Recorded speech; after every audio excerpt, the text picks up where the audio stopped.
Thank you, Bob, and good evening, ladies and gentlemen. Excuse me. These past 11 years have been marked by unprecedented successes and challenges borne by the men and women of the NSSF staff who are now located all across our nation. Bob Scott has just listed a few of our recent achievements. But now we face perhaps the most serious challenges our industry has ever faced, certainly the most serious in the 41 years that I've been involved with this industry. Unfortunately, no longer do we face dispassionate debate on the various forms of proposed gun control, regulations, or their actual effectiveness in reducing violent crime, which is something that we all want. No. We now face an onslaught of name-calling, virtue signaling, and identity politics, where those who differ with us don't just disagree with us, they despise us. For reasons sometimes understandably misguided, but often fueled by just plain blind rage, they see nothing good in anything that we or our customers own or do. And of course, the terrible images of innocents slain by madmen, particularly children, sear our memories. The urban and suburban public's ignorance of our way of life, and the fact that the perpetrators of this violence are rarely available to suffer the consequences of their terrible crimes, lead many to need a scapegoat, a villain, or a cause to give some meaning to the unthinkable. Now, this is surely a very human emotion, but just as surely, it is in itself a terrible wrong. It is wrong because none of us have, in our lawful sales, responsible ownership, safe use, and secure storage of firearms, committed these crimes. It is wrong because it destroys the bedrock concept of personal responsibility for violent actions.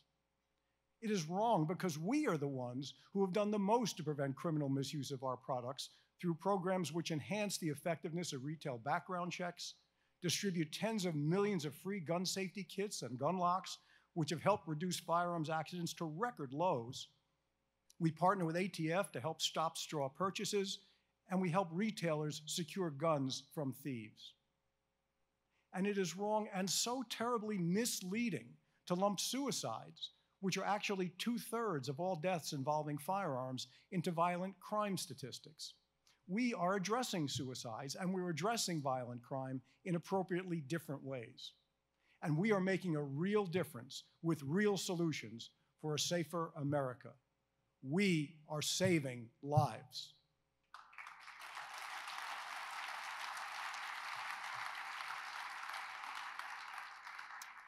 Now, those in the cities and suburbia who clamor that we have to do something to stop criminal misuse of firearms know nothing of what we're doing to prevent it, and precious little of our products or the legitimate uses to which they're put by millions of law-abiding Americans every day.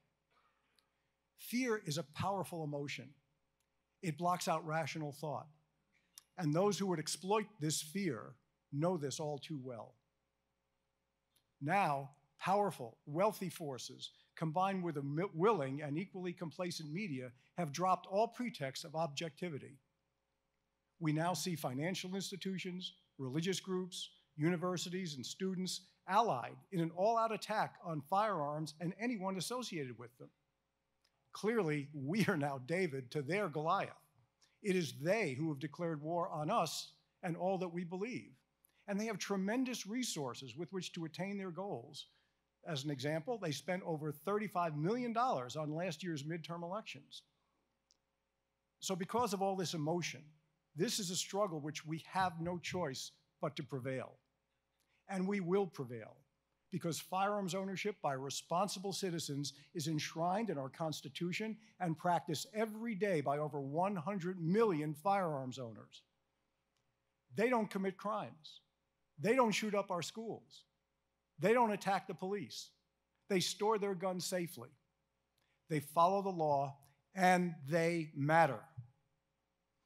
But the other side will be spending millions attacking, shaming, and intending to further restrict the wrong people, further dividing our country at a time when we really most need to come together to fight our common enemies, the violent criminal and the forces of hate.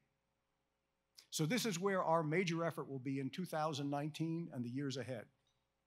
We are resolved to not let our many good works go unnoticed or wrongly credited to others, and we will not be defined by others. We are embarking on an unprecedented effort to get our positive messages out about our industry. And that's all of us and all of you. The message is spread all across the country using all the tools available to us.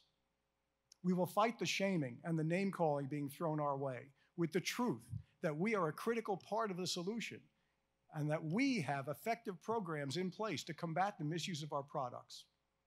If America is genuinely serious about doing something that actually works to make America safer, persons of goodwill need to see through their bias against America's firearms industry and join us in our real solutions. So I leave you with this thought. We will need all the resources we have in order to prevail. We will need your help. It will be an expensive, multi-year effort to retake our good name and to restore our reputation as a positive and knowledgeable force for good.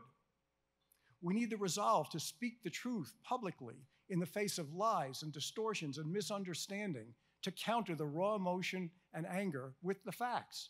And yes, to counter the hate thrown our way with the better human emotions. We must counter the fear that motivates people. And above all, we must connect to younger generations and their belief that the highest emotion is tolerance and respect for different lifestyles and values. We really ask nothing more than respect for our traditions, which may vary from theirs. We ask for that same tolerance and appreciation for the liberty and our rights and freedoms that our great American way of life and laws have provided. We ask that they acknowledge that our experiences with family and friends and neighbors that bring us together, and for an honest appreciation that ours is a nation of diverse interests, activities, and lifestyles, and that includes our own. And that we care about the sanctity of human life just as much as they do. And we grieve for the loss of decency and all the anger and hatred that so permeates society today. So I call upon all of you in our industry to support our programs to spread our positive messages in the days and years ahead. We promise real solutions, and we will never give up.